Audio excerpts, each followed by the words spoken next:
Hola, muy buenas a todos. Bienvenidos a mi charla. Muchas gracias por estar aquí.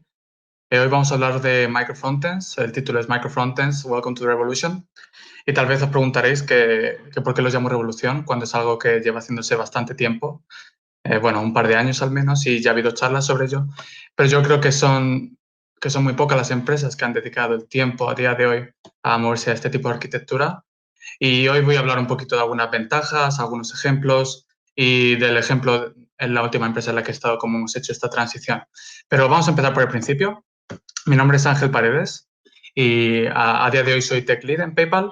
De hecho, yo me mudé de Vallecas, en Madrid, a Estocolmo y llevo viviendo aquí los últimos 5 años. Abajo tenéis un par de links a mis redes sociales y a mi email si queréis contactarme. Eh, Tengo los mensajes directos abiertos, así que no dudéis en hacerlo. Y antes de venir a Estocolmo, yo estudiaba en la Universidad Politécnica de Madrid. De hecho, yo fui parte del Club de Codemotion en 2013 y me alegra mucho poder estar aquí. Y desde aquel entonces yo empecé a trabajar más en web, primero como autónomo, luego para una institución pública y luego ya empecé a trabajar en empresas más serias. Y creo que todo esto me ha dado la experiencia de poder ver cómo ha ido evolucionando el desarrollo web en general. Y es que al principio empezamos con un equipo muy pequeñito, pero luego cuando las empresas van siendo más grandes, hasta, no sé, PayPal tiene 20.000 empleados, así que os podéis hacer una idea de cuán grande puede ser una empresa. Yo creo que eso habla mucho de cómo va a evolucionar el cómo hacemos desarrollo web. Pero bueno, os puedo guiar un poquito por la historia o como yo veo la historia del desarrollo web. Al principio todo tenemos una cosa que llamamos todos el monolito y esto está muy bien. Esto funciona cuando eres un equipo pequeño y esta aplicación se encarga de todo, ¿no? Hacía backend, hacía frontend, a lo mejor con plantillas, era una tecnología más o menos antigua, pero todos somos felices cuando estamos trabajando con el monolito, ¿no? Todo funciona, hay una alineación muy clara, pero el producto va necesitando alguna funcionalidad más o necesita incluso eh, mejorar la experiencia de usuario para los clientes que tengáis. Y es ahí cuando, en vez de un monolito, decidimos tener dos, ¿verdad? Empezamos ya a hablar de frontend y backend en este momento. Y siempre hago frontend un poquito más pequeño porque es verdad que frontend siempre ha sido como segunda división en desarrollo, o al menos ha sido históricamente de segunda división. Y es que hacíamos una capa muy pequeñita en la que solamente intentamos ofrecer mejor experiencia para nuestros clientes, para gente que nos visitaba. Y en el otro lado, el equipo de backend seguía creciendo, ¿no? Y su funcionalidad aún estaba metida en un monolito, pero este monolito cada vez estaba más y más ligado entre sí, había mucho spaghetti code dentro de él. Y esto llevaba a que los backenders en algún momento decidieran apostar por una nueva arquitectura, a la que llamamos arquitectura de microservicios. Y en esta arquitectura hay muchas ventajas, ¿no? Ahora tenemos muchas pequeñas aplicaciones que tienen un propósito claro y que a lo mejor se comunican entre ellas bien con una aplicación que hace la orquestación o a lo mejor tiene algún tipo de servicio para mensajes, ¿no? Tipo Kafka o tipo RabbitMQ o similares. Y a la vez tenemos por encima frontend, ¿no? Frontend sigue siendo un monolito, no se le dedica bastante tiempo, pero vemos que el equipo va creciendo, ¿no? Y incluso tenemos segmentos de equipos que ya contribuyen al mismo código que el resto de los frontenders. Y esto hace que vaya creciendo más y más hasta que en algún momento, y creo que ese momento es ahora, cuando hay muchos más trabajos de frontend de los que había hace muchos años, cuando decimos copiar de alguna manera a los backenders y desarrollar también en algún tipo de microservicio. Aquí podemos ver que tenemos diferentes equipos, algunos son más independientes, algunos son cross-functional y esto es a lo que nosotros llamaríamos a día de hoy microfrontends. ¿Y qué es microfrontends? Microfrontends es, así de una manera muy simple, es una manera de organizar nuestro código en la que hemos dividido este monolito en pequeñas aplicaciones que son autónomas, que se pueden hacer deploy independientemente y que son fácilmente testeables. Hay muchas más definiciones en Google. Yo creo que si googleáis encontraréis muchas y muy diferentes, pero básicamente es adaptar microservicios al desarrollo de clientes web. ¿Y qué ventajas o desventajas tienen estos microfrontends? ¿Por qué la gente los usa? Estos principios no son muy nuevos, son muy similares a los de los microservicios y yo he decidido dividirlo en dos. La gente lo divide en más, pero yo creo que dos son los más claros. Uno es separación de conceptos y el otro es la autonomía. Cuando hablamos de separación de conceptos, nos referimos más al código. el código siendo antes un monolito que estaba muy enlazado, estaba muy enrevesado, pero ahora lo intentamos desacoplar. Este código también tiene un propósito claro. El propósito claro se da porque hemos dividido el código, ¿no? Ahora no tenemos toda la funcionalidad que teníamos antes. También es más fácil de controlar, por lo que tenemos una interfaz mucho más simple. Y el despliegue independiente, la escalabilidad y el mantenimiento vienen juntos, ¿no? Si podemos desarrollar nuestra aplicación independientemente de otra gente, nos hace un mantenimiento mucho más fácil. Y esta simplicidad que tenemos también nos hace que la escalabilidad, por ejemplo, en horizontal, cuando usamos CDNs, sea mucho más fácil. Cuando hacemos un bundle de nuestra aplicación, es mucho más fácil guardarla. Cuando tenemos server-side rendering es un poquito más complicado, pero hay algunas tecnologías que ya nos permiten hacerlo. Y luego está la parte más social, más cuando viene a los equipos. A los equipos esto nos da una cierta autonomía y la autonomía viene con libre elección de tecnología. A lo mejor podemos adaptar y elegir tecnología que es más adecuada para el propósito que tenemos. También decimos una propiedad mucho más clara. Antes teníamos un monolito en el que se compartía esta propiedad. Y eso hacía las cosas un poco difícil. A veces cuando queríamos movernos hacia adelante necesitábamos 1000 meetings. Ahora cuando tenemos una clara propiedad de la aplicación es mucho más fácil hacerlo. También creo que la velocidad de desarrollo se mejora, ¿no? Por esta independencia de la que hablábamos, igual que esto viene con actualización de dependencias, elegir nuestro propio ritmo. Y por último también tenemos un equipo más especializado. Antes a lo mejor tenemos una página que se dedica solamente a tener mapas o a tener algún tipo de localización. Ahora podemos buscar un perfil de desarrollador que tenga experiencia con eso, no un perfil tan genérico como el que teníamos para un front-end engineer en el monolito anterior. Y con estos principios y ventajas es obvio que muchas empresas decidieron adoptar micros frontends y voy a dar ejemplos de algunas. Una de las más famosas es Spotify, que además yo creo que fue de las primeras. Ellos hacen iframe stitching o hacían iframe stitching. Básicamente es una manera muy simple de envolver nuestra aplicación en pequeñas aplicaciones independientes que pueden estar desplegadas de manera independiente también. Y que yo creo que, mira, si veis el código es tan sencillo como eso, ¿no? Claro que tenéis que pensar un poco más en la comunicación, que se suele hacer con eventos o mensajes dentro del navegador. Y también hay un poco más de complejidad en cuanto al layout, ¿no? Cuando queremos componer estas vistas, se hace un poquito más complejo cuando usamos iframes. Hay tecnología nueva que puede mejorar esto, pero hablaremos un poco más tarde. Otro ejemplo que puedo dar es el de IKEA. Claro, estoy en Suecia, hay que hablar un poco de IKEA.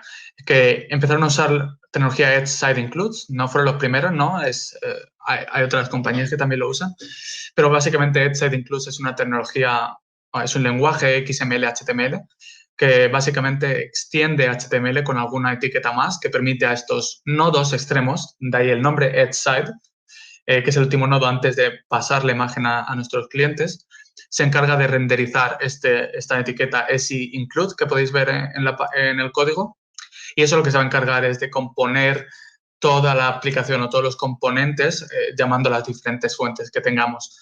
Lo bueno de esto es que es muy fácilmente cacheable, lo podemos guardar y se puede reutilizar, y de ahí viene la escalabilidad que podemos tener en server-side rendering. Creo que esto está un poquito más en desuso, pero es un ejemplo muy claro. Este viene, de hecho, de un ejemplo que viene en Fastly si buscáis por la tecnología. El último, que es un poco más familiar para mí, son los fragments de PayPal. Esto que tenéis a la derecha es un fragment, es tan simple como eso, ¿no? Lo que hemos hecho es abstraer nuestra aplicación como un JSON, y este JSON nos da a lo mejor las indicaciones iniciales de cómo empezar a componer nuestra vista. Luego, nuestras aplicaciones que quieran usar estos fragmentos necesitarán una serie de utilidades que se encargan de todo el renderizado, se encargan de ver cómo podemos componer estas vistas. Y este caso de uso es más para el lado cliente, pero tenemos una solución que también funciona para clients server-side rendering, en el que simplemente tenemos una API que se va a encargar de darnos algún tipo de rehydrating o de rehidratación de la vista, y eso lo vamos a inicializar todo de la misma manera que le hicimos el cliente. La verdad que esta tecnología es muy popular y se va mejorando y aún se está trabajando, pero el último caso del que quiero hablar es el de mi compañía o la subcompañía de PayPal para la que trabajo ahora mismo, que se llama Icetal, y os voy a enseñar un poco cómo fue las decisiones para nosotros hasta llegar a la estructura de microfrontends. Bueno, voy a presentar un poco la compañía. Básicamente hacemos servicios offline para pequeños y medianos comercios. Básicamente ofrecemos el lector de tarjetas, también ofrecemos una serie de aplicaciones para el día a día de nuestros usuarios, como puede ser un camarero, a lo mejor quieres marcar una orden, o a lo mejor cuando estás en un restaurante quieres ser capaz de marcar el menú. Todo esto que hacen en los bares o que hacen en los restaurantes, nosotros también lo ofrecemos. Pero hay una parte de la aplicación, que es el back office, como lo llamamos, que nos permite gestionar más cosas, como pueden ser las finanzas, o puede ser a lo mejor si necesitáis un préstamo, o a lo mejor quieres ver los invoices que aún tienes pendientes, todo ese tipo de gestión. Y esto luce un poquito así como tenemos aquí a la derecha, ¿no?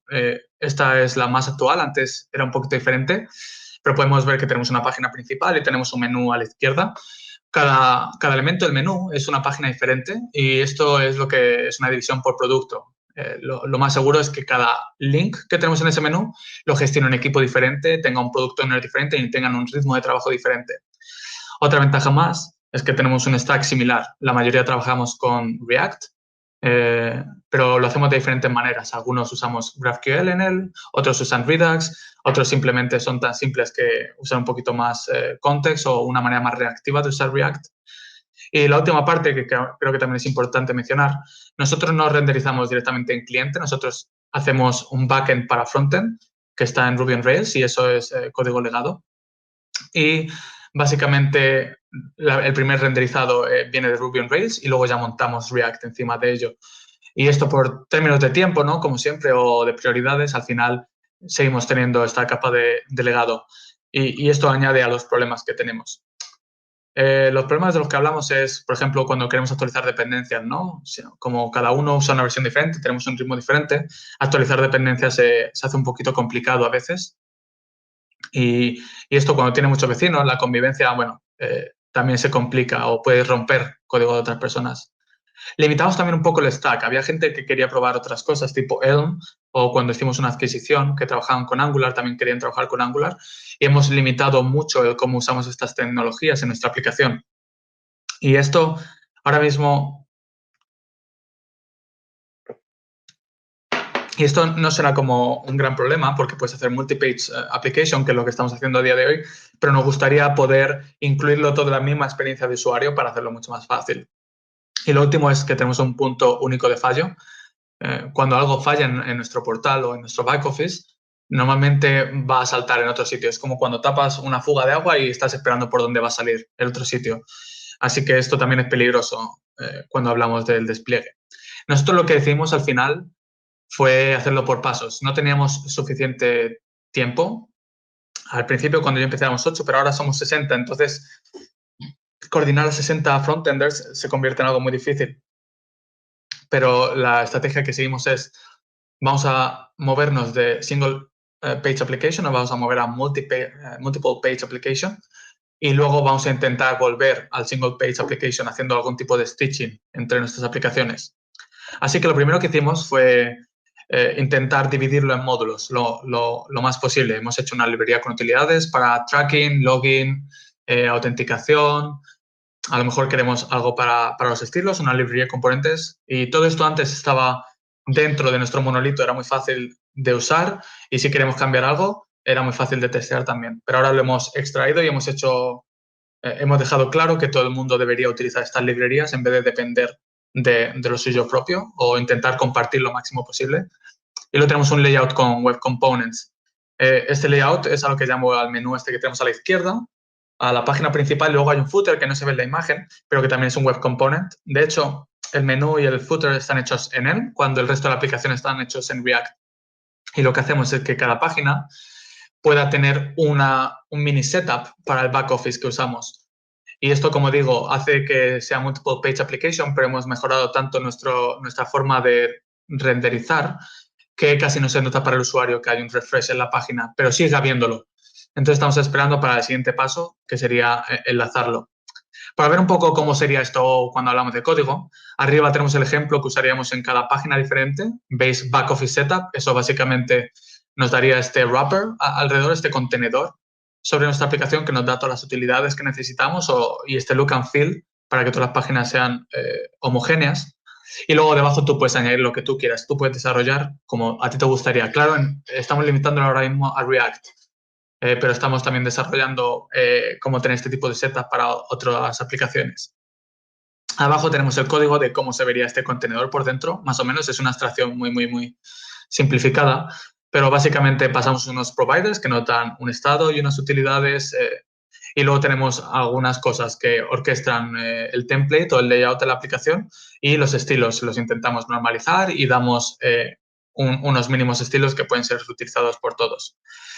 Como digo, al final el plan es moverse a unir todas estas páginas en una. O sea, crearíamos una página adicional que tendría este layout con Web Components y esa sería la que se encargaría de cargar dinámicamente el resto de páginas dentro de él. Así podríamos tener una single page application y tener una mejor experiencia de usuario. Y esto ahora va a ser facilitado por unas tecnologías que voy a mencionar un poquito más hacia el final de la charla. Pero no todo es un camino de rosas, ¿no? Y nosotros hemos tenido problemas al movernos. Estos problemas son un poquito más técnicos, hay otra parte que voy a hablar después, pero en esta parte técnica podemos hablar de monitorización y soporte. Por ejemplo, si tenéis equipos de guardia on call, antes era muy sencillo, solamente era comprobar si nuestra página principal estaba funcionando o no, pero ahora tenemos muchos módulos de los que hay que estar constantemente pendiente de si algo falla o no y contactar al equipo adecuado. Por eso el soporte también es importante, hace falta un tipo de educación para esto. También el desarrollo transversal se vuelve algo más complicado cuando hacemos un cambio que puede afectar a varios microfrontends a la vez. Por ejemplo, si eres del equipo de la plataforma de microfrontends, se hace un poquito más difícil hacer un deployment con la misma versión de estos cambios para todos y más si esto viene de una librería en NPM o similares. Entonces, este desarrollo también se ha hecho un poquito más difícil. Viene junto con el de monitorización. Y el último es el despliegue. Hemos complicado un poquito más cómo hacemos nuestros entornos de desarrollo, nuestros entornos de test. Y si queremos tener un setup que sea un poquito más personalizable, se hace un poquito complicado. Pero como digo, estos problemas son técnicos y al final, dedicándole un poquito más de tiempo, es posible resolverlos. Pero los siguientes problemas son un poco más de educación y creo que son muchísimo más importantes que los problemas técnicos al final del día. Uno de ellos es la libertad y, como dice el tío de Peter Parker, con un gran poder viene una gran responsabilidad. Y es que los ingenieros, cuando nos aburrimos o cuando creemos que no tenemos problemas, tendemos a añadir complejidad a las cosas para tener un poquito de diversión. Y yo creo que esa es una libertad que tenemos que controlar. Antes, a lo mejor nos cortábamos un poco porque teníamos que compartir código, pero ahora que estamos en nuestro propio código, en nuestra propia aplicación, se hace mucho más fácil la regla de Carpe Diem, ¿no? Simplemente hazlo ahora mismo. Y yo creo que hay que ser responsables, no usar tecnología por el hecho de usarla. El hecho de que puedes usar un framework diferente no significa que debas usarlo. Eh, por ejemplo, yo pienso si soy un CTO o parte del equipo de reclutamiento, cómo difícil sería encontrar frontenders que entiendan los diferentes lenguajes o que se puedan mover entre ellos. Pero es también importante recordar que esta libertad también tiene que ver con la comunicación y la alineación, y ese es el siguiente punto. Cuando hablamos de comunicación y alineación es porque antes, el ejemplo es, antes teníamos un enemigo común. El enemigo común era el monolito y todos sabíamos cómo fallaba, cómo queríamos mejorarlo. Si alguien tenía un problema, todos sabíamos cómo resolverlo. Y eso es muy fácil, ¿no? Cuando hay una comunidad detrás de lo mismo o cuando tenemos un mismo enemigo. Pero ahora que nos hemos independizado de alguna manera, tendemos a no hablar con nuestros vecinos o no intentar ayudarles igual. Y creo que las compañías tienen la responsabilidad de facilitar estos medios de comunicación entre equipos y los equipos tienen la responsabilidad de hacer más knowledge sharing, intentar hablar con los otros más o tener un poquito más de empatía. Y alineación viene con que estamos trabajando con la misma tecnología, ¿no? Y esta tecnología requiere un mantenimiento, requiere un desarrollo y moverse hacia adelante. Y si no todos los equipos están de acuerdo, necesitamos algún tipo de ownership. Necesitamos incluso a lo mejor a un product owner sobre microfrontends que pueda ayudar a tener un plan para cómo vamos a movernos hacia el futuro en todo esto. Pero bueno, yo creo que esto es un tema de educación y muchos dirán que esto es sentido común, que no hace falta hablarlo, pero Yo creo que es lo primero que hablaría si quisiera moverme a microfrontends, de cómo vamos a arreglar estos problemas, cómo podemos facilitar que nuestros equipos sean felices. Pero bueno, si todo esto nos ha asustado mucho y creéis que las desventajas es algo que podéis solucionar o que creéis que vuestra compañía es lo suficientemente madura para arreglarlo, os doy algunas sugerencias de cómo podéis empezar.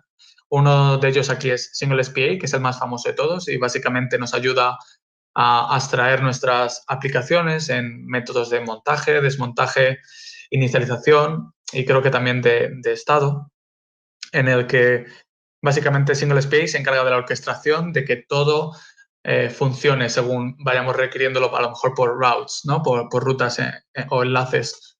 Y creo que es el más popular. Hay un montón de ejemplos e incluso vídeos en YouTube que te enseñan cómo usarlo, así que yo iría por Single SPA si queréis probarlo para empezar. Si os gusta más el server-side rendering o sois más amigos de Express, TaylorJS está muy bien y hace básicamente lo mismo que Single SPA, pero en el lado del servidor. Y es muy popular, está basado en Big Pipeline de Facebook y yo creo que funciona bastante bien. El último no es tan famoso, es un SaaS, es un servicio que se da que básicamente os ayuda a empezar con microfrontends, os ayuda a crear este pipeline de cómo desarrollamos, de actualización de dependencias entre módulos y demás. No lo he usado mucho, he usado solamente la versión gratuita, pero creo que fue bastante interesante, así que si alguno quiere probarlo, también les invito. Hay otros más, tipo Luigi, tipo Mosaic, pero creo que estos son los más genéricos y los que más comunidad tienen detrás ahora mismo. Pero hablando de cosas interesantes, yo creo que está muy bien hablar del futuro, ¿no? Uno de ellos es HTML Portals de manera nativa y el otro es Model of Federation de Webpack 5. Los dos bastante recientes. De hecho, los portales están aún en fase experimental, es una tecnología que viene de Google y lo que quieren hacer es mejorar iframes. iframes antes no podíamos cederle la navegación o el control de la aplicación a un iframe, pero con portales sí que podríamos cambiar entre portales, activar diferentes, en el que la aplicación principal de repente sería la que teníamos antes embebida dentro del iframe. Y esto viene muy bien, por ejemplo, en el caso de que tengáis multiple page application, como tenemos nosotros o como teníamos nosotros. Creo que el poder cargar un portal en el fondo y cuando el usuario esté dispuesto a moverse a otra página, simplemente hacer algún tipo de transición entre portales, a lo mejor un fade out o experiencias similares, es mucho más conveniente que el tener que hacer un refreshing completo de la página web por temas de compartir estados, por temas de a lo mejor cache, también tiempos de carga. Creo que Portales va a facilitar mucho esto. Y la otra, que es incluso más excitante y es la que vamos a intentar usar en nuestra compañía ahora, se ha lanzado hace muy poquito, el 10 del 10 del 2020, o sea, el 10 de octubre de este año, para Webpack 5 está incluido en Webpack 5, no es un módulo aparte, no es un plugin aparte, tiene su propia comunidad. Y ellos lo llaman The Real Microfrontend Experience. Y creo que es verdad, ¿no? Porque nos permite hacer esta composición de módulos o esta composición de páginas de manera muy, muy inteligente y de manera mucho más parecida a cómo hacemos el desarrollo de aplicaciones a día de hoy. Por ejemplo, si tenemos un bundle, podemos compartirlo con otro y podemos compartir los exports como si estuvieras en el mismo repositorio, aunque estés en diferentes. Y esto viene muy bien porque creo que es la primera solución que va a funcionar bien en runtime. Y otra parte que es muy interesante es, imagínate que tienes dos módulos, si uno de ellos tiene dependencia con React, y el otro también, cuando cargamos el primero, ya hemos cargado React, así que para el segundo solamente cargaríamos un delta, cargaríamos la diferencia de módulos que tendríamos con el primero. Y esto está muy bien porque le ahorra espacio y memoria y carga al usuario. Y esto antes lo que se hacía, tendríamos un vendor.js que se acaba compartiendo, ¿no? Porque Webpack se va a encargar de hacer ese bundling. Pero ahora con Module Federation es mucho más fácil hacer este tipo de composición. Y esto es muy, muy interesante. Podéis leer más, hay un montón de ejemplos en la página web. Si queréis aprender mucho más de microfrontends, tenéis microfrontends.org, es una de las primeras páginas, o tenéis artículos de Cam Jackson o Luca Mezzalira. De hecho, Luca Mezzalira también tiene un libro y podéis leer sobre ello. Y yo creo que es algo que es súper excitante y quiero ver cómo va a evolucionar y cómo más compañías, incluso pequeñas, empiezan a apostar por los microfrontends y empezar su pequeña revolución, ¿no? Como frontenders, que ya era tiempo de que nos actualizáramos en todo esto. Y con todo esto dicho, si tenéis alguna pregunta, no dudéis en contactarme en los links que he dado al principio o ahora podemos hablar después de mi charla. Muchas gracias. Ángel, pues muchísimas gracias por esta pedazo de charla. Ya no voy a decir más que microfrontends son frontenders chiquititos. Gracias a todo lo que he aprendido con esta charla. Muchísimas gracias. Así que vamos un poquito con las preguntas, Ángel. Y la primera, imagínate que alguien como yo ha visto esta charla y ha dicho, madre mía, qué brutal, me encanta esto, lo quiero hacer ya. Y tú dices, hey, quieto parado ahí. ¿Cuándo no recomendarías los microfrontends? Yo haría dos preguntas, ¿no? Una es, ¿por qué quieres hacer microfrontends? Y si tu primera respuesta es por performance, yo te diría que te lo pienses dos veces, que tal vez tu problema es otro y no tiene nada que ver cómo haces deployments o cómo trabajas en equipo. Y la segunda es el tamaño de tu aplicación. Yo creo que no vale la pena hacer microfrontends cuando estás haciendo algo que recién acaba de empezar y tiene muy pocas líneas de código. Así que yo creo que esas son las dos cosas que buscaría. Primero, las razones, si son razones de organización de empresa. Entonces te diría que a lo mejor microfrontends va a solucionar tus problemas. Pero si es cualquier otro tipo, tienes que ir primero a cuál es la raíz del problema que tienes. Y la otra es una cuestión de tamaño y el tiempo que quieras invertir en todo esto. Vale, sobre eso, ¿qué alternativas le podrías ofrecer antes de ir a un microfrontends, ¿no? ¿Qué técnicas o qué soluciones le podrías decir? Bueno, intenta antes ver esto, hacer esto, antes de pasar a un microfrontends. Pues en el mundo que vimos ahora, que hay mucha performance que tiene problemas debido a los frameworks con los que trabajamos, a lo mejor nos conviene indagar un poquito más en el framework que usamos e intentar darle estos toquecitos, por ejemplo en React, ¿no? Cómo hacemos el rendering. A lo mejor queremos ver un poquito más si tenemos problemas a lo mejor de estado o tenemos problemas de prop dripping o drilling o similares. Y cuando es a lo mejor un problema, por ejemplo, con traducciones, que es otro de los mayores problemas que tenemos en frontend, diría yo. Diría que a lo mejor tenemos que ver cómo organizamos estas traducciones dentro de nuestro backend antes de intentar arreglar cosas en el frontend. Genial. Pues tenemos una preguntita en el chat, ¿vale? De Elías que dice, ¿tienes alguna recomendación de catálogo de apps o web components disponible para el desarrollo de aplicaciones dentro de una organización? Pues como he mencionado dentro de la charla que he dado, tenemos Bit. Bit no solamente te ofrece el SaaS para poder trabajar en microfrontends dentro de tu aplicación, también te ofrece algunos pre-made que puedes empezar a mirar. Creo que tienen muchas cosas de usuario, de settings, de este tipo de utilidades que son más de admin o de gestión de usuarios. Así que podrías empezar por mirar por Bit. Y si no, no me acuerdo muy bien del nombre, ahora te lo busco y te lo pongo por el chat. Pero hay un par más que también han decidido abrir su web components y su microfrontends a otra gente. Así que ahora te lo respondo, Elías. Perfecto. Tenemos otra preguntita de Daniel Forward. O sea, Daniel es una persona que va hacia adelante siempre y te dice que muy buena charla y que tiene una pregunta, ¿vale? Dice, ¿cómo gestionas la comunicación entre microfrontends? Y además es una pregunta muy interesante, ¿no? Sí, pues yo creo que, como he dicho, microfrontends es una cosa que cada empresa ha implementado como ha querido.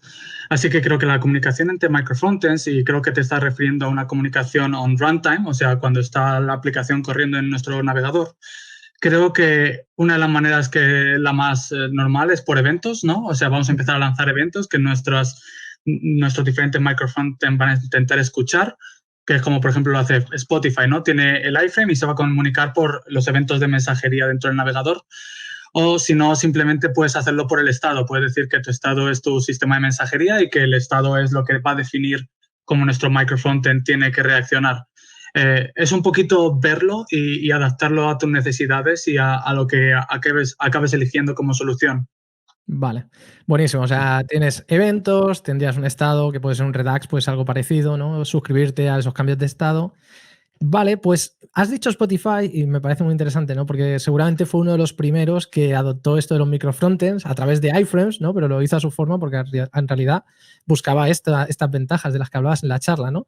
Entonces, me gustaría saber, tú que tienes este conocimiento sobre microfrontends, ¿qué empresas crees que están a la vanguardia en este tipo de técnica o el mejor uso de microfrontends que tú conozcas? Yo creo que cuando empecé a investigar un poquito sobre microfrontends, una de las técnicas que más me gustó fue la de IKEA, porque son suecos y saben hacer muchas cosas a piezas y entonces ya lo tenían casi solucionado. Pero creo que me gustó mucho cómo intentaron solucionar el server-side rendering con estos nodos Edge de los que hablábamos antes, porque creo que fueron los primeros en los que empezaron a hablar de una composición que ayuda mucho con la performance. En este caso sí que ayudaría con la performance porque puedes hacer caché de estos estados. Y yo creo que ellos están haciendo un buen trabajo. Y también diría que Facebook, que le mencioné antes, que Taylor.js está basado en cómo Facebook hizo las cosas, creo que también está poniendo muchísimo trabajo y está intentando evolucionar mucho sus webs, tanto Instagram como Facebook, como la web app de WhatsApp. Creo que están invirtiendo un montón en cómo mejorarlos con microfrontends. Así que yo echaría un ojo a lo que van sacando ellos en sus repos. Mucho de ello creo que se va a hacer open source al final, así que un ojo abierto a eso. Bueno, y justamente con lo que comentabas de esta nueva funcionalidad de Webpack, ¿crees que va a haber ahí como que ahora van a crecer como champiñones soluciones sobre microfrontends o que vamos a ver mucho más microfrontends en diferentes productos? Sí, y para bien y para mal, porque es como cuando salió React, ¿no? De repente todo el mundo hacía las cosas en vanilla, sí, vainilla, lo siento, el inglés se me sale por los No pasa poros, nada. en Vanilla.js, y ahora todo el mundo usa React, incluso cuando solamente quieren renderizar un párrafo dentro de un navegador. Y yo creo que va a pasar lo mismo con los microfrontends, ¿no? Que de repente una persona va a tener 3 partes diferentes de su web y va a decir, pues a lo mejor tengo que poner microfrontends para estar a la altura. Así que yo creo que sí, que va a haber una explosión y más cuando viene tan fácil con Webpack 5. Pero también significa que va a haber mucho más experimentación y se va a poder evolucionar. Y tengo curiosidad de qué va a venir después de los microfrontends. Siempre hay algo después, ¿no? O sea, es que no paramos. Me Exactamente. encanta porque tu contestación va un poquito a la línea de lo que nos espera en este track 2 después con el panel que tenemos de uso de frameworks, si lo estamos usando mucho, qué es lo que viene después. Así que genial. Tengo la última pregunta aquí que han dejado en el chat Daniel, que dice, hola Ángel, ¿cómo funciona el router en los microfrontends? Pues, de nuevo, todo depende. Esta es mi respuesta genérica, pero digamos que en un escenario genérico en el que simplemente vas a tenerlo por páginas, como hacíamos en mi empresa, en Isettle, lo que vas a hacer es, al final, tener una aplicación que sea raíz, que es la que vas a intentar hacer deployment lo menos posible, y luego el router lo que va a hacer es indicarte qué microfrontend tienes que cargar, por ejemplo, o en el caso de usar Module Federation, como estaba hablando con Miguel antes, creo que entonces lo que vas a tener es que esta aplicación que está cargando de manera dinámica los microfrontends es la que se va a encargar de hacer el routing. Así que siempre vas a necesitar algo a nivel de raíz que se encargue de hacer esta orquestación de qué página enseñar y qué no. Claro, efectivamente.